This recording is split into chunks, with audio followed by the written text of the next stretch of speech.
Welcome to the ITSM TV feature on SIAM, Service Integration and Management. It's the current topic of the moment. Lots of people are talking about it. The government has got some initiatives for the public sector in the UK to follow.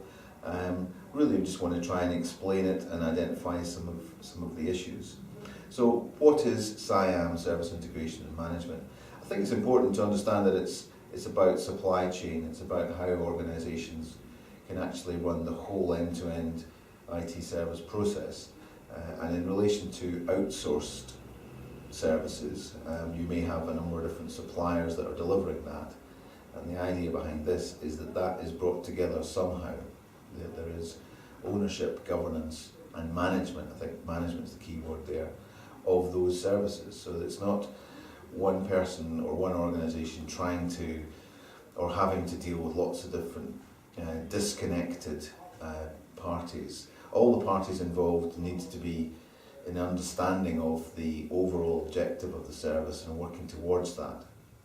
I think one of the problems with it is a classic IT one. We come up with a nice acronym, SIAM, and expect everything to fit into a box. And of course, there's a number of different potential applications and ways of doing this. But essentially, I think it comes down to management and governance of the end-to-end supply chain process. So, it may be that a retained organisation manages a number of different suppliers themselves, or they may employ another party to coordinate and manage several suppliers, or in some cases there may be one of the suppliers is given the task of the SIAM, one of the suppliers actually manages the others as well.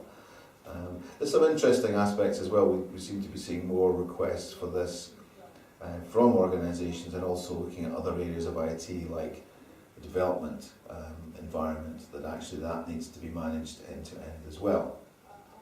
But there are questions, I suppose, who manages the SIAM organisation? Who's in control of the governance of that? Is that something that just happens, or if that's given out to another organisation, who controls that? You could argue that this is what retained organisations should have been doing all along.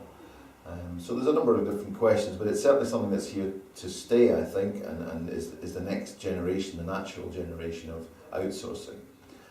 And I think over the next few years we'll see more application of it, particularly initially in the public sector, but also across private organisations as well. So we've got some comments from a couple of people who are very much involved in the industry. Kevin Holland, who is involved in creating the standard model, an independent consultant, and also Steve Tuppen from a company called Mosaic, which is a new consultancy organisation specialising in SIAM.